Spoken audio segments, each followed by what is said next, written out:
지난 주말에도 결혼식 다녀오신 분들 많으실 거예요. 요즘 온라인상에서는요. 축의금의 적정선을 두고 갑론을박이 한창입니다. 왜 그런 거 하니 물가는 천정부지로 오르는데 내 월급은 오르질 않고. 게다가 코로나 사태가 진정되면서 그동안 미뤄둔 예식이 본물 터지듯이 줄줄이 열리니까 대체 축의금을 얼마나 해야 되나 고민을 할 수밖에 없는 거죠. 누가 이럴 때 얼마 내라고 딱 좀 정해줬으면 좋겠다. 이런 하소연도 많아서요. 참 이게 현실적인 고민인데 어디다가 물어보기도 쉽지 않은 문제. 오늘 뉴스쇼에서 함께 고민해 보겠습니다. 인하대 소비자학과 이은희 교수 나오셨어요. 어서 오세요, 이은희 교수님.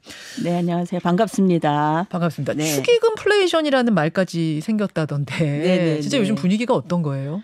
워낙 이제 물가가 올라가지고 가게 살림이 이제 쪼들리고 힘드니까 이제 그 축의금에 대해서도 굉장히 부담감을 많이 느낀다 이렇게 볼 수가 있겠습니다. 이 축의금은 그 예로부터 지인의 그 기념일을 축하해 주는 동시에 그 상호 부조하는 일종의 품앗이 역할을 품앗이죠. 했습니다. 그렇죠. 근데 이제 물가가 오르기 때문에 이제 양쪽 모두다. 돈 내는 사람이나 받는 사람 모두 부담이 됐다 이렇게 볼 수가 있겠습니다. 게다가 물가가 오르니까 외식장 식대가 오르는 거예요. 네, 식대가 오르기 때문에 그것 때문에 이제 고민이 생기기 시작한 거죠. 그렇죠. 그렇죠. 네네. 사회적인 분위기가 이렇다 보니까 네. 청첩장이 고지서 같다 이런 표현도 뭐 온라인상에 엄청나게 많이 나오던데 네네. 마음을 담아서 전하는 거니까 이게 뭐 딱 이렇게 무슨 뭐라고 해야 돼요? 무슨 고지서처럼 이렇게 정할 수는 없겠지만 그래도 사회적으로 공감하는 기준선 그게 어느 정도나 다들 공감하고 있는지 이런 조사 같은 게 혹시 있습니까? 네네. 그 1년 전에 그 결혼정보회사 듀오가 그 20, 30대 미혼 남녀 300명 대상으로 조사를 했는데요. 네. 이제 한 53.3%는 10만 원 미만이고 그다음에 45.3%는 10만 원에서 20만 원 사이. 그래서 이제 평균 한 7만 8,900원 정도 됩니다. 지난해 3월 듀오가 조사한 거예요. 네네. 20, 30대 미혼 남녀 300명 대상 조사에서는 평균 7만 8,900원이 나왔다. 네, 그렇죠. 근데 여러분 이 조사 대상이 20, 30대 미혼이라는 걸 유의하셔야 돼요. 즉 이분들은 자기가 내기도 하고 또 자기가 받을 수도 있는 처지이기 때문에 네네. 한 7만 8,900원 선을 네네. 평균으로 제시를 했다는 네. 건데 지금 예식장 식대가 얼마나 올랐어요? 식대가 그 뷔페 같은 경우에는 한 평균 7만 원 정도 된다고요. 그다음에 이제 이렇게 코스로 나오는 경우 네. 되게 이제 호텔이나 뭐 이런 데는 코스로 나오는데 네. 한 14만 원이 넘는다 그래요. 진짜 비싸게. 그럼 그냥 일반 예식장도 7만 원 선이나 네. 돼요? 그러니까 이제 뷔페도 한 뷔페가? 7만 원 정도 1인당. 어이고, 이렇게 되죠. 굉장히 올랐네요. 진짜 네네, 오르기는. 많이 올랐습니다. 그렇군요. 사실 이제 이게 축의금이 어려운 게 뭐냐면 그 신랑 신부와 나와의 관계가 다 다르잖아요. 네, 그렇죠. 직장에서 만난 사이, 친구 네. 사이, 친구 사이에서도 친한 사이, 뭐 덜 친한 사이. 네. 이거 다르다 보니까 이게 어려운 거 아니겠습니까? 그렇죠. 사람들이 얘기하는 가장 부담스러운 관계, 네. 축의금을 내는 데 있어서 고민이 되는 관계는 어떤 관계라고 혹시 나왔습니까? 되게 이제 그 가족들이나 친척들 관계도 뭐 부담스럽긴 하지만 제일 부담스러운 게 이제 업무, 직장 동료라든가 또 비즈니스 관계로 서로 연결돼 있는 관계 이런 게 이제 부담스러운데 만약에 직장 상관이 결혼한다면 제일 어렵다 이렇게 볼 수가 있겠죠. 직장 상사가 결혼한다. 후배도 네. 아니고 상사면 이거 어떻게 해야 되는가? 네, 뭐. 이것도 교수님 생각이 아니라 조사된 거네요. 보니까 네, 여론조사. 네, 그렇죠. 네.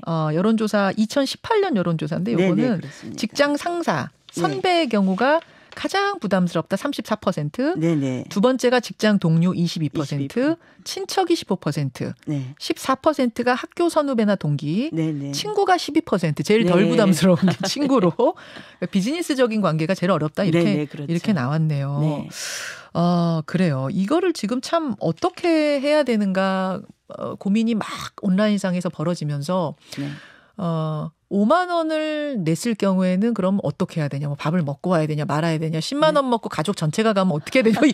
교수님 보시면서 어떤 생각 드셨어요? 그 6년 전에 김영란법이 시행이 됐거든요. 네. 그때 당시에는 이제 뭐 그런 개념 없이 물론 김영란법은 공직자를 대상으로 한 건데 이제 조의금 혹은 축의금을 5만 원으로 정했어요. 네. 그런데 이제 그 6년 사이에 물가가 너무나 올랐기 때문에 지금은 이제 5만 원 내고 저기 뭐 가서 식구들이 뭐 2명 2명이 가서 먹는다 하면 이게 굉장히 이제 축의금이 적다 이런 생각이 이제 드는 거죠. 더군다나 이제 우리가 도시에서 태어나서 도시에서 살잖아요. 네. 그렇기 때문에 옛날에 그 뭐 결혼식 사진 보면 그 한옥 마당에서 했잖아요. 그렇죠. 그런 경우에는 뭐 필요한 거 동네에서 다 갖다 줬거든요. 그렇죠. 근데 이제 지금은 도시에서 우리가 살고 있기 때문에 결혼식장에서 결혼식에 드는 비용 모두 다를 돈을 지불을 해야 됩니다. 네. 그리고 이제 뭐 필요한 거 있어서 우리가 가지고 가면 결혼식장에서 못 가지고 들어오게 해요. 그렇죠. 그래서 결혼식을 하는 입장도 있고 또 가서 돈을 내는 입장 두 입장이 서로 이렇게 충돌을 하는데 조금 서로의 입장을 좀 배려하면 좋겠다 이런 생각이 좀 듭니다.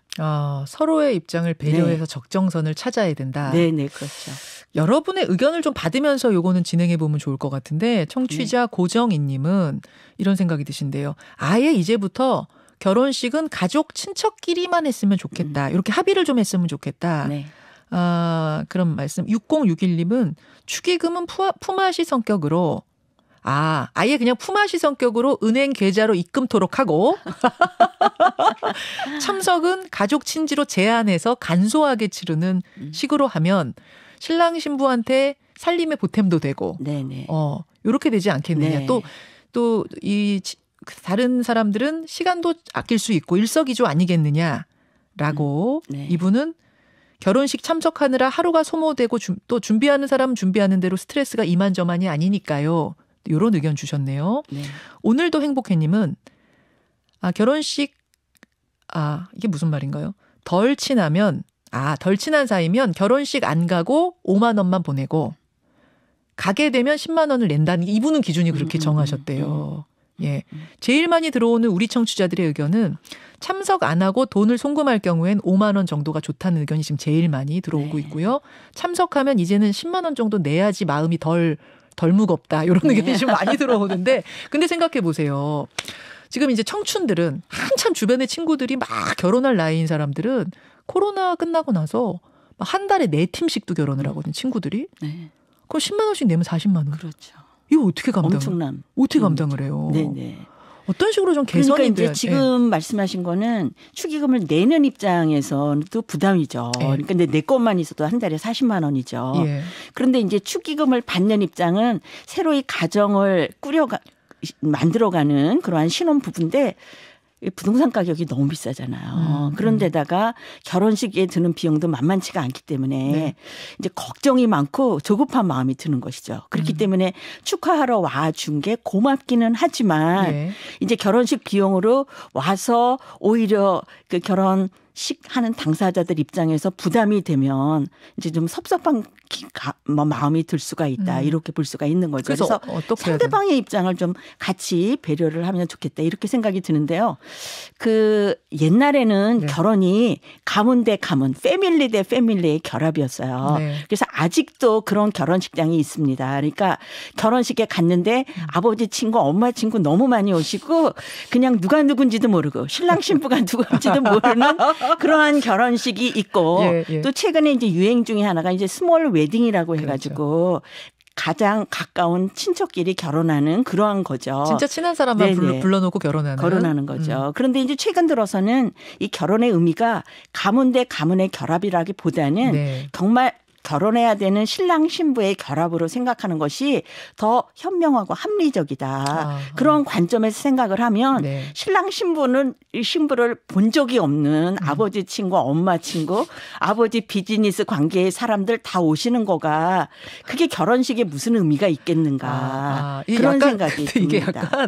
약간 수금의 의미 같은 것도 좀 내가 여태까지 거래처에 이만큼 냈는데 내가 결혼할 때는 안 부른다 이게 잘 안 되는 거거든요. 네. 이게 근데 이제 수금의 의미인데 어느 순간 이게 딱 끊어주지 않으면 네. 앞으로도 이런 걸로 인한 부작용은 굉장히 계속적으로 반복이 될 거다. 맞아요. 그렇기 때문에 어느 순간부터 좀 끊어주고 우리가 이제 새롭게 그 결혼 문화를 정립해 나가는 그러한 것들이 필요하다. 이렇게 생각이 들 수가 있습니다. 진짜 현명한 말씀이신 것 같아요. 그러니까 이게 어느 선에서 좀 우리가 네. 그러니까 아버지 어머니가 초청하려고 그래도 아들 딸이 좀 말리는 거예요. 네. 우리는 스몰로 가자. 네네. 이러면서 좀 어느 선에선 끊어줘야 네. 서로 가는 사람, 초대하는 사람 다 부담스러운 결혼식의 문화가 사라질 것이다. 그래야. 네, 그렇죠. 아, 사실은 결혼식 끝나고 신랑 신부들끼리 싸우는 경우도 많아요. 왜요? 왜냐하면 결혼식이라든가 새로운 가정의 형성이라는 것 자체가 너무나 돈이 많이 드는 일이거든요. 맞아요. 하다못해 이제 전세라도 구하려면 수도권에서는 뭐 몇 억 이상 가져야 되지 않습니까? 들죠. 거기다가 이제 결혼식 비용도 만만치가 않기 때문에 그 신랑 신부 또 양쪽의 혼주들께서 네. 막 이렇게 돈 때문에 이제 드러내놓고 갈등이 있는 경우도 있고 또 이제 말은 못하지만 서로 이렇게 꿍꿍 하시는 경우도 있죠. 그렇기 때문에 헐에 해당되는 그러한 비용은 좀 실용주의적인 관점에서 좀 이렇게 과감하게 커트할 필요가 있다 이렇게 생각이 듭니다. 좀 나아가야 할 우리 예식 문화의 바람직한 방향은 설명을 해주셨고, 근데 네. 하루아침에 그게 되는 게 아니어서 네네. 이제 당장 어떻게 할 것인가 지금 질문이 많이 들어오는데 교수님이 나오셨으니 네. 지금 어쨌든 관행이 있는 상황에서 요 정도를 하면 네. 주는 사람 받는 사람 다 뭐 섭섭하지 않고 이럴 수 있는 허용되는 선이다. 어느 정도로 좀 말씀해 주실 수가 있어요? 네. 제가 물으면서도 조심스럽네요. 굉장히 어려운 문제인데요. 예. 근데 이제 또 저런 경우도 있어요. 그러니까 이제 밥값을 생각을 해가지고 내가 10만 원 내기는 부담스러워서 5만 원만 내고 노쇼한다. 아예 안 간다? 네. 그런데 이제 노쇼도 기분 나빠하면 어떡할까? 그렇지. 축하객의 입장에서 걱정도 많이 되거든요. 난 사진 찍을 때, 단체 사진 찍을 때 옆에 많이 서줘야 되는데 이게 네. 안 오면은 서운한 사람, 축의금이 문제가 아니라 그게 더 중요한 분들도 많거든요. 수도 있죠. 그럼요. 네. 축하게. 그런데 이제 지금 현실적으로 워낙 결혼식 비용이라든가 물가가 많이 올라가지고 그거로 인한 그 비용에 대해서 부담을 많이 느끼기 때문에 제가 생각하기에는 그 참석을 할까 말까 결정을 할 때 네. 그 참석했을 때 거기에서 드는 식대가 얼마쯤 될까 그걸 좀 고민을 하셔가지고 적어도 자기의 식대보다는 좀 더 많이 축의금을 낼 수 있다. 그러면 이제 그렇게 좀 조절하시는 게 어떨까. 요새는 그 웨딩홀 홈페이지 가면 다 나오니까 조금 뭐 좀 그러죠. 그렇긴 하지만 그래도 한 내 밥값 정도 생각하는 선을 적정선, 네, 관습법에서의 적정선 정도로 삼으시면 고민을 좀 덜 하실 수 있겠다. 네네. 이런 지혜로운 해법 네. 주셨습니다. 네. 예, 이은희 교수님 여기까지 말씀 나누죠. 네, 고맙습니다. 감사합니다. 네.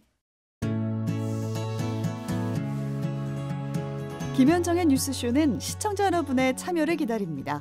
구독과 좋아요, 댓글 잊지 않으셨죠? 알림 설정을 해두시면 평일 아침 7시 20분 실시간 라이브도 참여하실 수 있습니다.